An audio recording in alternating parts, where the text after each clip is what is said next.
तो शुरू करें। शुरू करो समीर। ठीक है। आज सबको मालूम है कि गांधी जी का शहादत दिवस है। आज ही के दिन नाथूराम गोडसे ने महात्मा गांधी जी की हत्या की थी। ठीक है, तो गांधी जी के बारे में सभी जानते हैं। उनको पूरा देश मानता है। उनके जो भी विचारधाराएं थी पूरा देश उनको मानता है। लेकिन आज हम लोग बात करने के लिए आए हैं झारखंड के गांधी जी के बारे में। ठीक है, वो लगभग गांधी जी सा स्वभाव था उनका।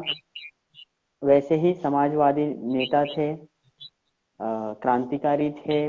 भारत की आजादी की लड़ाई में उनका भी सहयोग रहा है। तो स्टार्ट करते हैं। एक कविता है, डॉक्टर गिरधारी राम गंजू गिरिराज पद्मश्री सम्मानित मरणोपरांत उनकी लिखी हुई एक कविता है, उससे स्टार्ट करेंगे।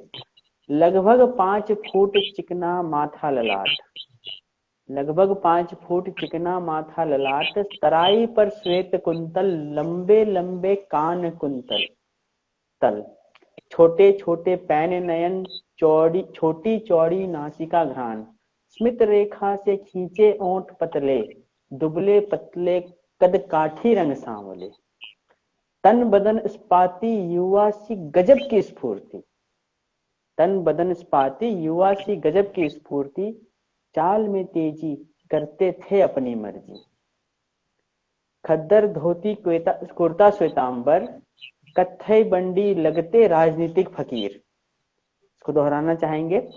खद्दर धोती कुर्ता श्वेतांबर, कत्थई बंडी लगते राजनीतिक फकीर, हथेलियों पर कर्म की रेखाएं, पैरों में समाजवाद के पंख लगाएं, व्यवहार विचारों में क्रांतदर्शी, वाणी में अंगारों सी दहका करती, सामंत शाही शोषण मुक्ति के निमित्त प्रयत्नशील, दुखियों गरीबों के राहबर बन चलते थे मीलों मील। लोहिया अंबेडकर गांधीवादी रहे सदा सच्चे मानववादी, समाजोत्थान के लिए रहते सदैव समर्पित, समाजोत्थान के लिए रहते सदा समर्पित, सद्भाव स्वाधीनता हेतु जीवन अर्पित, जाति धर्म क्षेत्र भाषावाद के प्रबल प्रहारक, जातिवाद क्षेत्र भाषावाद के प्रबल प्रहारक, भ्रष्टाचार अराजकता पाखंड राजनीतिक अपराधीकरण के विनाशक, सामाजिक उत्पीड़न प्राकृतिक प्रकोप के सच्चे स्वयंसेवक, पलामू को बना डाला समाजवाद का प्रयोगशाला, दीन दुखियों के उत्थान में रहते सदैव मतवाला, तपस्वी स्पष्टवादी समाजवादी ईमानदार त्यागी, बहुत दूर छल प्रपंच स्वार्थ छलावा हिंसा अय्यासी, दबे कुचले उपेक्षित समाज में जीवन, सही पूर्णिमा की रोशनी जनता बीच फैलाने में, राजनीतिक व्यवसायी राजनेता के मध्यांतर, सत्याग्रही नेताओं के के रहे सदा अनुचर, 1925 की कार्तिक पूर्णिमा में हुआ जन्म साई शैली की माटी का डोमन राम, यशोदा गुरुचरण शाह का पोता, सामंती घुटरू शाह का नामन बेटा, कोयल नदी की तेज धार जीवन में दिया वो पानी उतार, 11 जनवरी 1927 के डाल्टनगंज प्रवास में दादी ने दिया बालक पूरन को गांधी गोद में, पारस के स्पर्श से लोहा भी बना कंचन, सत्य अहिंसा सत्याग्रह का मिला वरदान, 1942 के करो या मरो आह्वान पर साथ दिया चंद ने हाई स्कूल त्याग कर, मिला राजनेताओं स्वतंत्रता सेनानियों का साहचर्य, निज राजनीति ज्ञान से राजनेता हुए आश्चर्य, रहे राष्ट्र की बड़ी आबादी भूखी तो देश की आजादी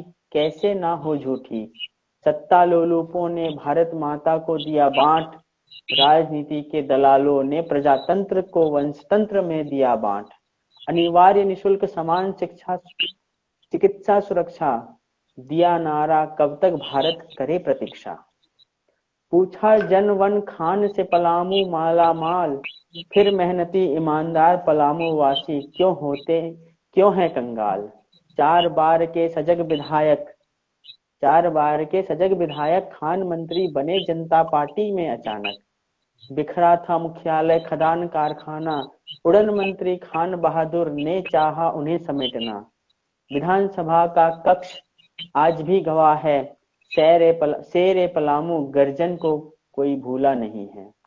पूरनचंद की वाणी में जो दम था, उसमें आने वाले विधायक मंत्री सीखेंगे वो दम था। जब जब चांद गगन पर खिलेगा, तब तब पूरनचंद सदा स्मरण आएगा।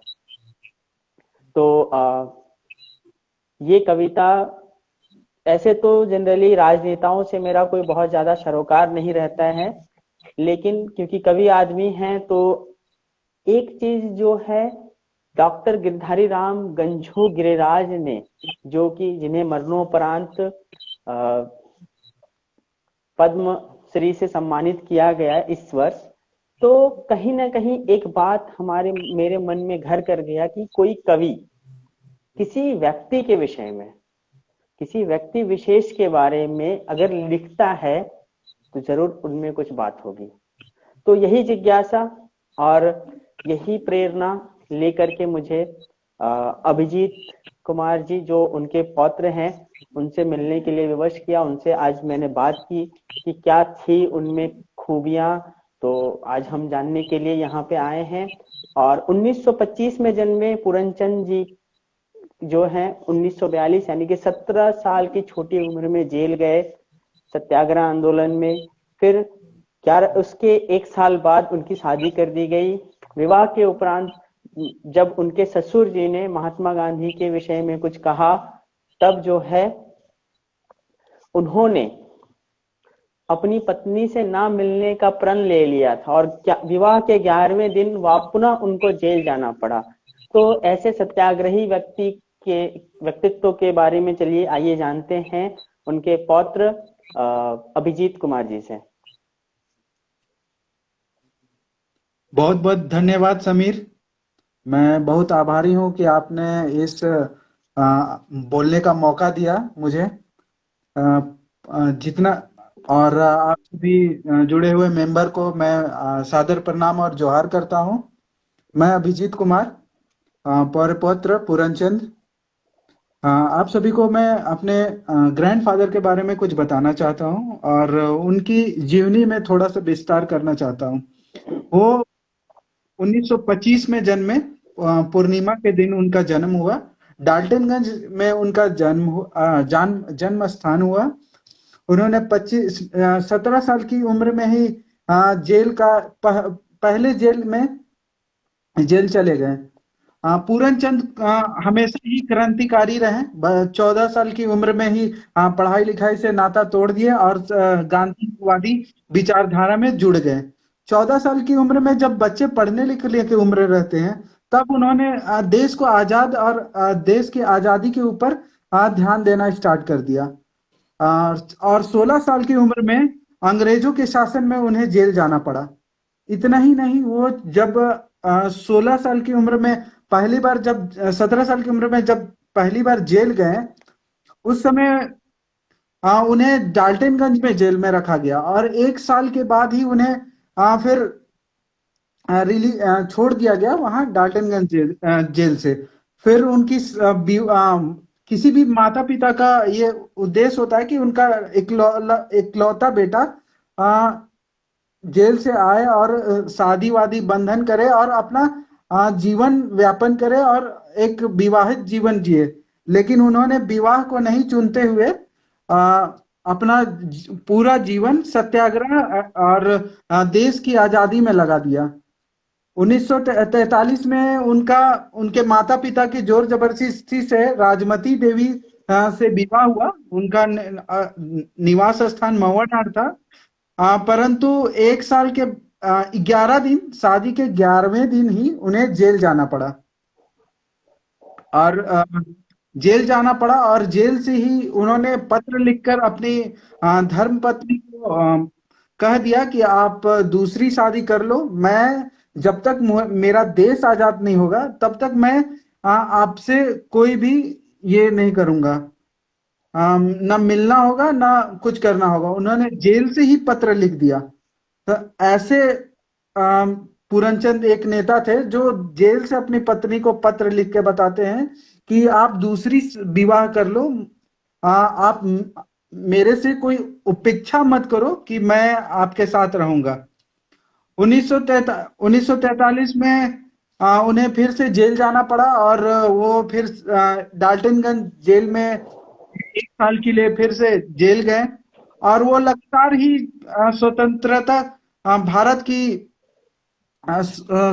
स्वतंत्रता में पार्ट लेते गए और 1947 में जब भारत आजाद हुआ तब भी उनका कहना था कि भारत आजाद हो गया है लेकिन अभी भारत को पूर्ण आजादी नहीं मिली है, क्योंकि उनका एक वाक्य था कि जब तक देश में भूखे लोग रहेंगे तब तक हमारी आजादी अधूरी है। उनका एक ही कहना था, जब तक देश में जनता भूखी है तब तक भारत की आजादी पूरी नहीं है। और वो हमेशा गांधीवादी विचारधारा में रहते थे, हम हमेशा एक सत्य अहिंसा में चलते थे। उनका एक मैं लाइन पढ़ना चाहूंगा, चल दिए पूरन अकेले, चल दिए पूरन अकेले, कारवां बनता गया, गलानी और अपमान के पंख में भी खिल जाने वाले नील कमल का नाम था पूरनचंद। वो एक इस तरह के नेता थे। और जब 1967 में पहली बार विधानसभा का चुनाव हुआ तो वो बहुत ही मतलब जीत कर आए। डाल्टनगंज में पहला विधानसभा चुनाव में जीत कर आए। उस समय भी उनको अपने तीखे वार के चलते उन्हें फिर से जेल में जाना पड़ा। मतलब उनकी आधी जिंदगी 30 साल, वो आजादी के 17 साल भी जेल में रहे और अपनी पूरी जिंदगी में 30 साल पूरे जेल में व्यापन किए हैं। एक ऐसा व्यक्ति जो अपना 30 साल लोगों की भलाई करते करते और लोगों का आवाज उठाने के चलते 30 साल जेल में रहा और हमेशा सत्य और अहिंसा का पुजारी बना रहा। उन्हें जब 1977 में मंत्री पद दिया गया, बिहार सरकार में पहले कैबिनेट मिनिस्टर बने, कोयला मिनिस्टर बनाया गया उनको। जब उनके पास बिरला ग्रुप के तरफ से एक 2 सूटकेस पैसा आया कि आप इसे स्वीकार कर लीजिए और मेरी कंपनी को यहाँ पे लगाने का ये परमिशन दीजिए, उन्होंने उस रकम को ठुकरा दिया। इस तरह के नेता थे कि उन्हें और जीवन भर कभी भी अपने लिए एक मकान भी नहीं बना पाए। वो हमेशा ही दूसरों किराए के मकान पे रहे। वो हमेशा ही किराए के मकान में रहे और लास्ट में ही और जब वो हमेशा ही किराए के मकान में रहे। जब 1977 में मंत्री पद बने थे तो उस समय उन्होंने बहुत सारे को रोजगार दिलाने का काम किया। पलामू की जनता अभी भी उनके नामों और नाम से ही जाना जाता है। पलामू के लोग उन्हें हमेशा झारखंड के गांधी के नाम से ही जानते हैं। और इनके बारे में एक लाइन ये कहना चाहूंगा कि एक ऐसे नेता थे जो हमेशा उनको नोट के साथ वोट मिला, एक नोट एक वोट। 1977 के इलेक्शन चुनाव में उन्हें एक वोट एक नोट मिला। एक ऐसे नेता थे और हमेशा पलामू की जनता उन्हें एक भगवान की तरह मानती है। वो जब तक रहें एक शान की जिंदगी जिए और हमेशा जनता की सेवा में रहें और गरीबों का मसीहा के रूप में पलामू की जनता उन्हें याद करती है। जब भी पलामू की जनता उन्हें याद करती है, जब भी उन्हें एक भगवान की तरह मानती है उसे पलामू की जनता। और मैं उनकी कुछ पंक्तियां बोलूंगा।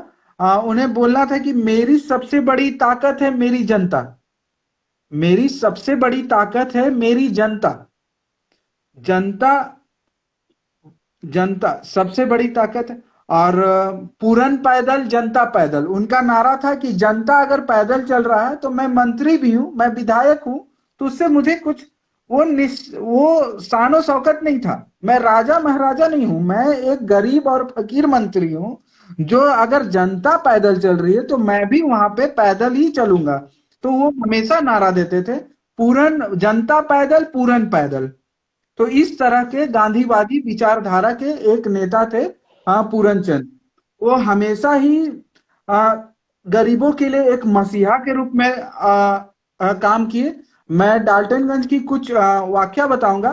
कोयल पुल उन्हीं के नाम पे जाना जाता है, जो पूरनचंद पथ के नाम से अब विकसित हो गया है।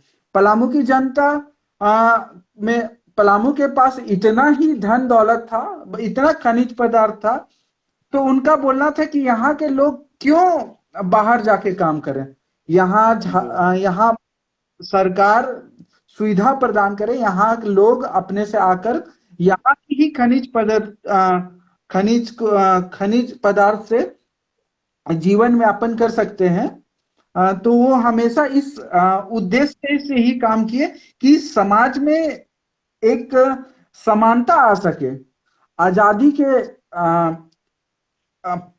आजादी के इतने दिन बाद भी अभी तक उनको लगता है कि आजादी अधूरी है, क्योंकि अभी भी लोग इस देश में भूखे हैं। तो हमेशा उनका बोलना था कि अगर देश में लोग भूखे हैं तो ये देश की आजादी पूरी नहीं है। देश में एक भी अगर व्यक्ति भूखा रहता है तो ये देश में आजादी अभी अधूरी है। देश हमारा आजाद 1947 में हो गया है, परंतु इस देश में लोग को अभी भी समानता का अधिकार नहीं हुआ। गरीब गरीब हो रहे हैं और अमीर अमीर हो रहे हैं। तो ये हमेशा इसके लिए लड़ाई लड़ते रहे और हमेशा पलामू की जनता को हमेशा पलामू की जनता के लिए काम करते रहे। इसीलिए लोग उन्हें झारखंड के गांधी से सम्मान देते रहे। लोग उन्हें कभी पूरनचंद के नाम से नहीं, झारखंड के गांधी के नाम से, उन्हें कितने ही नाम से बुलाया जाता था, क्योंकि गांधी के नाम से, झारखंड के गांधी के नाम से बुलाया जाता था। उनका नाम था, वैसे उनके माता पिता उनका नाम डोमन राम रखा, लेकिन वो राजनीतिक जीवन में आए तो उनका नाम पूरनचंद हो गया। जब राजनीतिक जीवन बीतते गया तो उनका नाम झारखंड के गांधी के नाम से उजागर हो गया। तो लोग इस तरह से मतलब अपना एक परसेप्शन बनाने लगे उनके प्रति कि ये वो एक तरह से गांधीवादी नेता रहे। और इसी के साथ मैं कुछ पंक्तियां बोलूंगा। चल दिया पूरन अकेले, कारवां बनता गया, गलानी और अपमान के पंख भी खिल जाने वाले नील कमल का नाम था पूरनचंद। इसी के साथ मैं अपना ये खत्म करूंगा और झारखंड के गांधी के नाम से विकसित पूरनचंद जी। तो बहुत बहुत धन्यवाद अभिजीत भैया। तो आप सबों ने सुना झारखंड के गांधी जी की जीवनी, उनके बारे में, और हमें आपको बताते हुए बेहद खुशी हो रही है कि उनके कार्यों को और आगे बढ़ाने के लिए, उनके जो विचारधारा थी उनको जीवित रखने के लिए अभिजीत जी ने जो है पूरनचंद फाउंडेशन नामक एक ऑर्गेनाइजेशन स्टार्ट किया है, जिसमें वो ऐसे लोगों की मदद करते हैं जिनका मतलब दबे कुचले लोगों की सेवा करना, ठीक है, विद्यार्थियों की सेवा करना, क्योंकि जो विद्यार्थी होते हैं वो हमारे देश के भविष्य होते हैं, तो उनके लिए वो सदैव तत्पर रहते हैं। साथ ही ऐसे छोटे बच्चे जो आजकल सड़कों पे शहरों में डेंड्राइट और थिनर वगैरह कंज्यूम करते हुए मिलते हैं, तो उनको वो सही जगह पे, सही रास्ते में वापस लाने का काम करते हैं। हमने इनके साथ बहुत कुछ देखा भी है इनको करते हुए, और ये सदैव तत्पर रहते हैं लोगों की सेवा करने के लिए। तो आज के लिए इतना ही। बहुत बहुत धन्यवाद भैया कि आप हमारे। मैं कुछ आखिरी लाइन बोलना चाहूंगा। हाँ, अगर पूरनचंद फाउंडेशन एक आप लोगों ने सुना ही, पूरनचंद एक महान व्यक्ति थे जो झारखंड के गांधी के नाम से मशहूर थे। मैं उन्हीं के नाम पर पूरनचंद फाउंडेशन का अनावरण किया हूं, और उन्हीं के उन्हीं के आशीर्वाद से मैं इस फाउंडेशन को चला रहा हूं। और इस फाउंडेशन में किन्हीं को भी जरूरत पड़ेगी मेरे से डायरेक्ट कांटेक्ट कर सकते हैं। उनके आसपास में अगर किन्हीं को जरूरत पड़ेगी तो मेरे से डायरेक्ट कांटेक्ट कर सकते हैं। ऐसे बच्चे जो समाज में एक जिनको शिक्षा से अवहेलन हो गए हैं, जो शिक्षा नहीं पा रहे हैं, ऐसे बच्चे भी ऐसे बच्चे को अगर आप कहीं पे देखते हैं तो मेरे से कांटेक्ट करिए। मैं उनकी पूरी शिक्षा, उनकी पढ़ाई लिखाई, उनके कॉपी किताब, उनके ड्रेसेस, उनके रहने, उनके खाने पीने का भी पूरा इंतजाम करूंगा। मेरे फाउंडेशन ऐसे ऐसे लोगों की भी मदद करती है जो किसी चीज में असमर्थ है, जिनके पास राशन नहीं है। मैं समाज में एक समता का समाज में समता का भाव लाना चाहता हूँ। समाज में हर लोगों की, हर तबके की लोगों की मैं मदद करना चाहता हूँ। हाँ, मैं हमेशा तत्पर रहता हूँ हर लोगों की मदद करने के लिए। मैं पूरनचंद फाउंडेशन की तरफ से आप सभी का बहुत बहुत धन्यवाद करता हूं कि आपने अपना बहुत सी कीमती समय देकर ये इसमें सुना। और पूरनचंद फाउंडेशन में अगर आप भी चाहें कि अगर सहयोग करें, या आप किसी को अपना किसी व्यक्ति विशेष से या किसी पर्सन का हेल्प कराना चाहते हैं, तो आप मेरे से डायरेक्ट कांटेक्ट कर सकते हैं। और अगर आपके आसपास में किसी को लगता है कि इस बच्चे को पढ़ाया लिखाया जा सकता है, तो आप उस तरह के भी मैसेज को मेरे तक पहुंचा सकते हैं, और मैं उस पूरी मदद करूंगा। मेरे से जितना हो सके मैं करूंगा। धन्यवाद। अब समीर, आप हाँ, तो पूरनचंद फाउंडेशन आपको इंस्टाग्राम में भी है, आप लोग सर्च कर सकते हैं। अगर आप में से किसी को भी किसी भी प्रकार का आपको लगता है कि सामने वाले व्यक्ति को, किसी भी व्यक्ति को सहायता की आवश्यकता है, तो आप डायरेक्टली जो है पूरनचंद फाउंडेशन पेज पे डीएम कर सकते हैं। तो त्वरित सहयोग पहुंचाया जाएगा उन तक में, जितना जल्दी संभव हो सके उतनी जल्दी जो है सहयोग पहुंचाया जाएगा। ये केवल अभिजीत भैया नहीं, साथ ही हम आश्वस्त करते हैं, द एवरेज पॉइंट 94 की तरफ से हम आश्वस्त करते हैं कि अगर आप संपर्क करते हैं तो यथाशीघ्र यथासंभव सहयोग पहुंचेगा ही पहुंचेगा। तो आज के लिए इतना ही। जितने लोग भी हमारे साथ जुड़े उन सबों को धन्यवाद, थैंक यू। और धन्यवाद भैया कि आप हमारे रिक्वेस्ट पे आज अपना कीमती समय निकाल करके हमारे साथ आए और झारखंड के गांधी के बारे में जो भी हमें जानकारी चाहिए थी वो आपने हमें बताया। धन्यवाद। धन्यवाद समीर, बहुत बहुत आप धन्यवाद समीर, आपका भी।